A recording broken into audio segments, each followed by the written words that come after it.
Itu makanya tidak ada lagi banyak perusahaan-perusahaan super gede itu yang tidak mensyaratkan ijazah.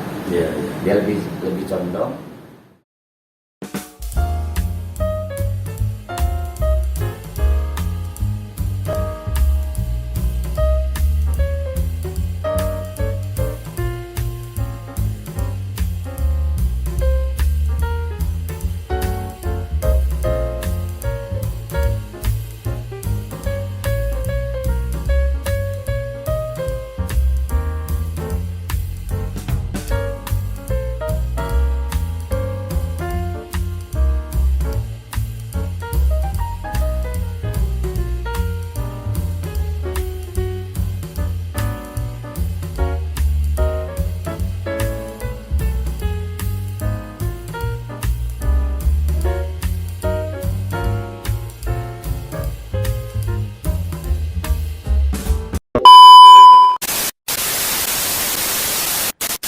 Assalamualaikum warahmatullahi wabarakatuh, Pak Rektor.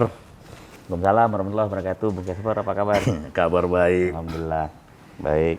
Ini tadi saya lihat agak sibuk nih akhir-akhir. Tadi baru rapat, Bung ya? Rapatnya nggak kenal waktu kadang-kadang. Iya, itu resiko pejabat pula kan. Bung Muri ini yang saya kenal nih dulu aktif 98, terus kemudian jadi dekan ya, seorang akademisi, sekarang sudah jadi rektor USU. Itu dilantik sejak 2021 tanggal 28 Januari. 28 Januari. Itu di media ketika pelantikan, pasca pelantikan nih saya dengar Bung Muri ya. Bung mengemukakan itu di bawah kepemimpinan Bung, programnya salah satu menjadikan USU ini menjadi world class university. Ya. Satu universitas kelas dunia. Ya. Itu kan tahapan-tahapannya dan kualifikasinya ketat itu Bung ya. Ya. Kira-kira yang Bung Muri sudah rencanakan dan sudah laksanakan mengarah ke sana itu apa kira-kira? Pertama yang dibuat itu dipetakan lah ya, kayak apa USU ini persiapannya ke internasionalisasi. Ringkasnya, sederhananya gini. Kita ingin jadi tuan rumah bagi orang asing bisa datang ke kampus USU. Jadi kalau jadi tuan rumah itu berarti kita kan harus bisa membuat hospitality. Iya, betul. Tuan rumah yang ramah, memastikan tamunya itu aman, nyaman, dan merasa betah ketika dia berkunjung. Nah, ke sana itu kalau di internasional ada persyaratan-persyaratan. Persyaratannya ada lembaga yang secara independen menilai persyaratan itu. Lembaganya ada salah satu namanya QS. Apa itu? QS itu Quaternary Simons. Itu nama orang yang menerbitkan persyaratan dari institusi pendidikan, dia biar sama dengan yang lain, standarnya sama. Yeah. Jadi misalnya kalau di Harvard University di Amerika, yang itu ranking 10 besar di dunia, itu standarnya dibuat sama. Kalau memang mau seperti Harvard ya harus dibuat berbagai macam persyaratan, sehingga kalau USU mau ikuti itu ya ikuti persyaratan yang sudah dipenuhi oleh QS dalam menilai pemeringkatan. Jadi di dalamnya ada salah satu yang disebut sebagai reputasi akademik. Reputasi akademik ini dosen harus bisa mempunyai tulisan yang kemudian itu bisa dibaca, diakses oleh masyarakat, dan dosen punya inovasi yang kemudian bisa memberikan manfaat solusi bagi masalah-masalah masyarakat. Yeah. Salah satunya. Oke. Hospitality yang kedua itu kan di dalam internal USU ya, dan banyak penilaian item. Hospitality yang kedua itu kotanya. Medannya nih misalnya. Nah, USU karena ada di Medan, maka Medan itu juga dinilai oleh lembaga pemeringkatan ini. Nah, yang kita lakukan sekarang ini pembenahan internal. Alhamdulillah tahun 2021 di bulan 8 kita terdeteksi di urutan 1201 Dunia. dunia. Terdeteksi pertama kali sejak USU berdiri tahun 52. Lalu di Asia kita urutan 501. Asia 501. 501. Terus kemudian ada lagi pemeringkatan yang namanya Times Higher Education. Oke. Itu ada impact. Impact dari THE ini, itu impact sejauh mana produk-produk yang dimiliki oleh USU berdampak pada pembangunan berkelanjutan. Itu penilaian ada. Iya. Nah, untuk THE Impact ini kita ada di urutan 801. Dan itu semuanya keluar di tahun 2021. Di bulan Agustus. Iya, iya. Persiapan kita terus-menerus, jadi selama 5 tahun ini kita mau nanti USU ini ada di urutan 500 dunia, ya, sampai dengan 2020. Itu target Pak Rektor di 2026. 26. Oke. Ada di urutan 500. Nah, untuk menuju ke sana, effort kita, usaha kita itu harus 2 kali lipat Iya, iya. dari biasa-biasanya. Jadi kalau misalnya hari ini melakukan dosen melakukan satu tulisan, lantas kemudian tulisan itu harus bisa disitasi, dirujuk oleh peneliti lain. Itu effortnya 2 kali. Kalau yang sekarang cuman dosen nulis, terbit di jurnal. Nah, sekarang selain dia nulis, tulisannya harus disitasi oleh orang lain. Itu namanya effortnya harus 2 kali. Iya, iya. Oke, tadi menarik, berarti sudah ada mengarah program menuju World Class University itu Pak Rektor ya. Tetapi kan ada beberapa kriteria di situ ya. Yang pertama untuk menuju World Class University itu ada dilihat dari kriteria risetnya ya, penelitian, kemudian juga komposisi mahasiswa yang tadi Pak Rektor bilang ya, mahasiswa asing, kemudian juga apa namanya itu, infrastruktur. Yeah. Kalau dari aspek infrastruktur, program maksudnya itu infrastruktur seperti apa itu? Mengarah ke Infrastruktur ini di internal itu nanti dilihat ya. Misalnya begini, ada nggak ruang publik yang disiapkan oleh universitas untuk mahasiswa bisa belajar di ruang publik itu. Yang kedua, sampai ukuran toilet pun dilihat. Jadi toilet itu harus bersih, harus apa. Cuma dalam pemeringkatan ini mereka tidak visitasi langsung. Mereka tidak kunjungan maksudnya. Jadi mereka cuma report dari keluhan yang ada melalui media. Jadi kalau misalnya ada mahasiswa atau masyarakat yang bilang toilet di USU itu jelek gitu kan, dengan bukti-bukti gambar, nah itu bisa kemungkinan terdeteksi oleh mereka melalui searching di Google. Tapi bukan berarti kemudian setelah searching di Google itu mereka langsung percaya, enggak juga. Harus ada bukti, harus ada lihat pakai apa dia mempublikasikannya. Artinya Pak Rektor di 2000 berakhir kapan ini Pak? 2026. 2026 itu USU masuk ke peringkat 500 itu optimis? Insya Allah optimis. Atau berarti untuk menuju ke peringkat 200 atau 100 dunia butuh 2 periode ya sepertinya. Kan ya, kalau dilihat dari itu kan 4 tahun 1 periode, berarti kalau masuk peringkat 100 dunia, masyarakat Sumatera Utara atau stakeholder atau MUA harus memberikan 1 periode lagi, kira-kira kan begitu maunya. Wah, kalau itu nggak bisa kita ini kan ya, karena kan yang penting kita lihat apa yang menjadi tanggung jawab. Nanti kalau setelah itu urusan nanti. Gini Bung, ini kalau di TNI itu kan jabatan tertinggi itu kan Jenderal Bintang 4. Panglima ABRI itu jabatannya, strukturnya ya, pangkatnya bintang 4. Kalau di universitas, akademisi itu jabatan tertinggi itu rektor. Nah, inilah tidak ada lagi di atas ini. Kalau kita berkutat berkarir di dunia akademik ya. Dan Bung Muri dengan usia 47 tahun kemarin dilantik ya, menjadi rektor, cukup muda itu untuk universitas negeri. Saya kira termuda ya, ada sebelum. Kalau untuk negeri, Negeri ya, negeri. sekarang ini ada di Bangka Belitung. Oh iya. Universitas Bangka Belitung. Umur Umur 42 tahun. 42 tahun ya, berarti Bung Muri umur 47 peringkat 2 lah ya. Kalau untuk PTN ya. Untuk Planting PTN Industry. ya. Itu gimana awalnya? Menyangka nggak akan bakal jadi rektor atau memang cita-cita dulu atau lama? Waktu kecil gimana? Memang ranking terus kurasa Bung ini? Enggak lah. Enggak. Kalau kita sekolah dulu banyak main-main. Oh banyak kok.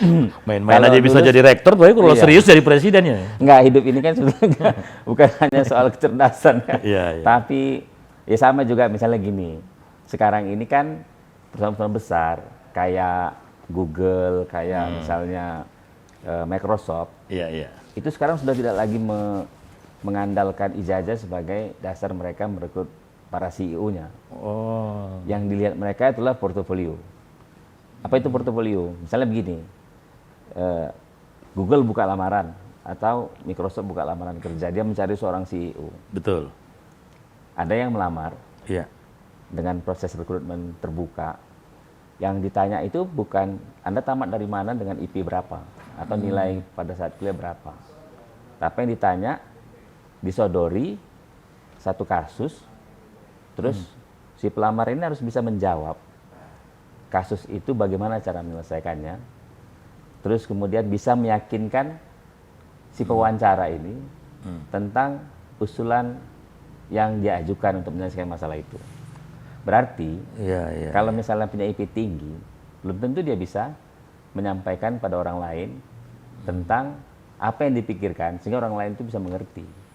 Artinya selain kecakapan akademik, ternyata di dalam aktivitas sosial ini kecakapan sosial lebih penting ya. Ya, dan orang-orang yang sukses itu rata-rata tidak memiliki IP yang tinggi.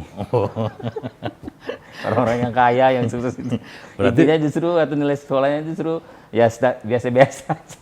Tapi Pak Rektor mau bilang saya IP saya nggak tinggi, tapi bisa jadi rektor. Tapi menarik tadi yang Bung Muri bilang itu, di luar negeri ternyata sekarang ada tren untuk pelamaran kerja itu yang dilihat bukan dari ijazah perguruan tinggi ternama, tetapi dari portofolio. Kaitannya dengan USU menjadi World Class University, kalau itu tidak jadi, apa yang dipersiapkan USU menuju ke sana? Nah, jadi itu yang menjadi tantangan kita. Sekarang ini kita sedang giat-giatnya membuat yang namanya Merdeka Belajar Kampus Merdeka ya. Jadi Merdeka Belajar Kampus Merdeka itu poinnya memberikan hak kepada mahasiswa untuk belajar di luar program studinya selama 3 semester penuh. Misalnya, kadang-kadang gini, dari survei yang kita lakukan di USU ini, orang masuk USU ini banyak yang salah jurusan, salah prodi. Pada saat dia melamar tamat SMA ke prodi X, itu belum tentu memang itu yang dia inginkan. Tapi karena diajak kawan, ya yang kedua karena disuruh orang tua. Betul. Karena memang tidak begitu cukup informasinya tentang prodi-prodi yang ada di Universitas Sumatera Utara. Jadi hampir lebih dari 50% yang Seperti itu. mengaku dalam survei yang kami buat itu seperti itu. Sehingga kita memberikan ruang pada mereka untuk ya udah, kalau misalnya dia hobinya taruhlah kita sebutlah broadcaster. Hobinya dia kayak gini kayak bunga Yarni gini, buat gini. Dia kuliahnya misalnya di teknik. Udah. Saya malah dia ya. Oke lah, bisa lagi dia. Bisa lari kemana? Ya itu kan bakat ya, bakat yang tersimpan di dia. Jadi kalaupun dia kuliah di teknik mesin, tapi dia hobinya misalnya broadcasting, broadcaster, dia menjadi seorang broadcaster. Lalu dia boleh mengambil magang di perusahaan-perusahaan yang bergerak di bidang broadcaster itu untuk mendalami apa yang dia mau itu. Itu dia nggak kuliah lagi di kampus, tapi dia ditugaskan magang penuh 1 semester di perusahaan yang nanti bisa mengasah apa yang dia mau itu. Oh, berarti USU sekarang membuat sekolah merdeka atau belajar merdeka untuk mendorong mahasiswa agar mereka punya pengalaman langsung, magang itu. Magang langsung. Untuk ketika masuk dunia kerja mereka langsung bisa adaptasi. Iya. Oke. Nah itu kan karena ya kita harus mengakui bahwa lulusan perguruan tinggi belum tentu bisa sesuai dengan keinginan dunia industri. Itu makanya tidak ada lagi banyak perusahaan-perusahaan yang sudah gede itu yang tidak mensyaratkan ijazah. Iya, iya. Dia lebih condong ya tadi portofolio itu kan bisa dilihat pada saat misalnya orang ngomong, berbicara, terus apa yang pernah Anda lakukan, dia jelaskanlah, saya pernah melakukan ini, masalahnya ini, saya selesaikan begini, mana buktinya dari si pemberi kerja. Iya, iya. Gitu yang menjadi penting sekarang. Nah, ini yang kita biasakan dalam kampus. Itu mengubahnya nggak gampang. Bentuk kegiatannya yang real seperti apa ya kalau di USU yang sudah dilaksanakan? Magang Magang yang sekarang dilaksanakan ini kan ada mahasiswa dari berbagai jurusan. Kita untuk lokal ya antara USU dengan PT PN4, dengan PT Pos Pegadaian, Bank Sumut, terus kemudian Bank Mandiri, terus kemudian ada lagi Gojek, Grab. Jadi mereka ini melamar untuk magang. Terus Bank Mandiri menseleksi. Bank Mandiri menseleksi. Dari standar seleksi itu yang mahasiswa melamar itu ditentukan kelulusannya berapa sesuai dengan standar yang dibuat oleh Bank Mandiri. Iya. Nah setelah lulus mereka ya belajar bekerja namanya. Jadi seperti kayak learning apa? by doing gitu. Iya, ya. seperti kayak mana Bank Mandiri menerapkan karyawannya. Mereka belajar lah, nggak kuliah lagi mereka ini. Mereka tidak kuliah di kelas. Jadi mereka ini dikasih setara dengan 20 SKS. Oh, itu setara dengan 20 SKS. Nah, Oke. Jadi mereka bekerja lah dari jam 7 sampai jam 5 di bank sesuai dengan aturan bank itu. Nanti satu semester dinilai.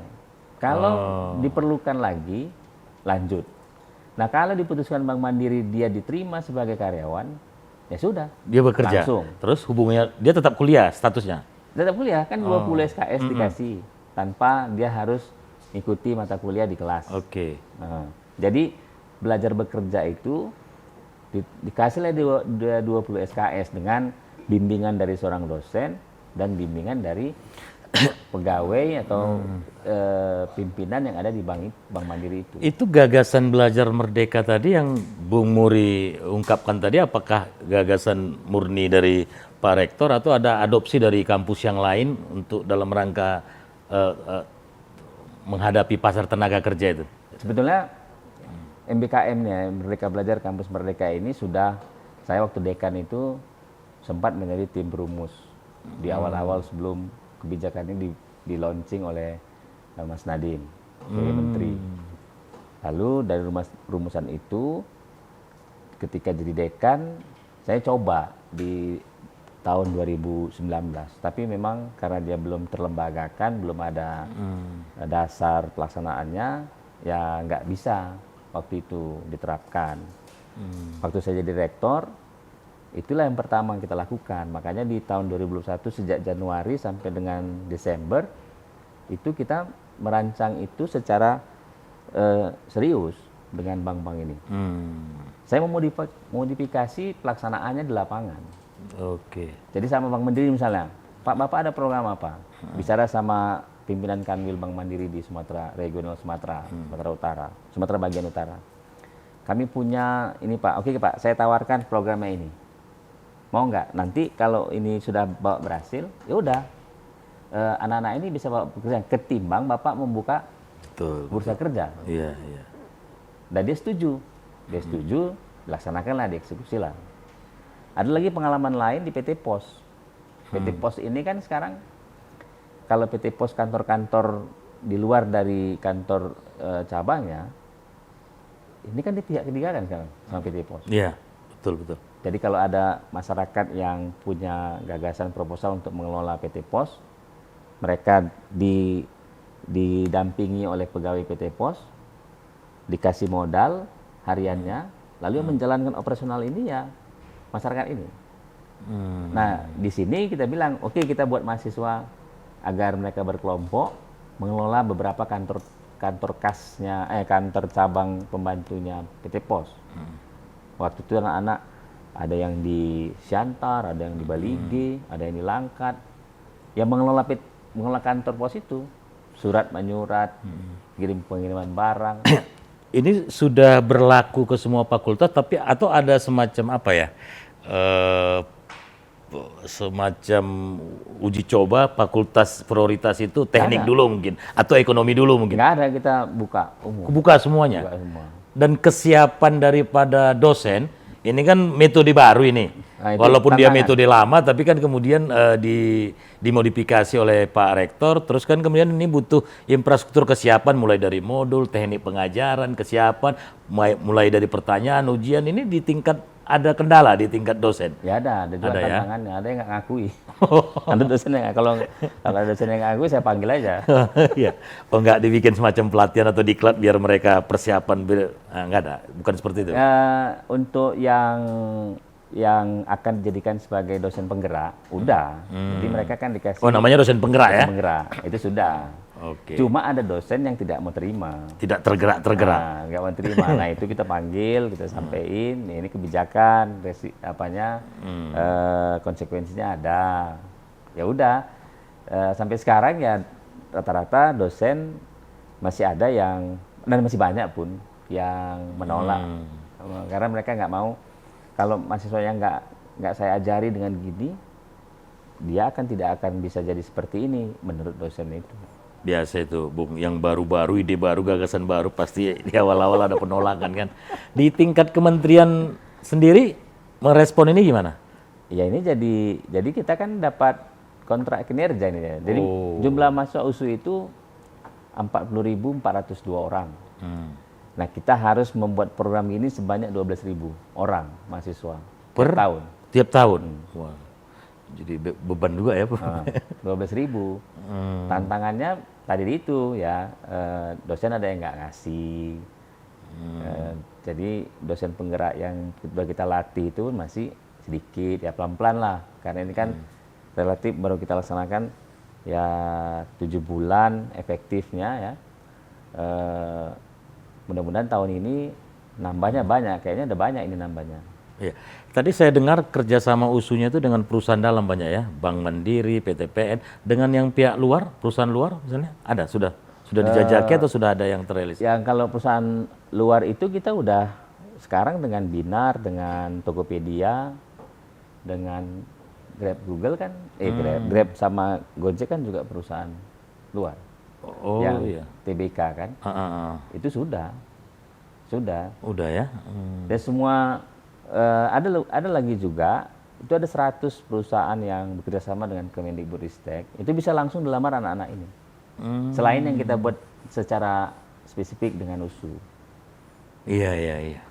Luar biasa nih pemirsa, jadi USU ini bukan hanya akan menjadi world class university, tetapi juga Pak Rektor sudah menyiapkan alumni-alumni atau mahasiswa USU bahkan di tahap awal ketika mereka kuliah, mereka bisa magang, prospek dapat kerjanya juga lebih cepat dengan program Belajar Merdeka tadi ya, yang digagas oleh Pak Rektor. Ini terakhir ini Pak Rektor, ini kita berandai-andai, walaupun masih muda ini kan berandai-andai kan namanya.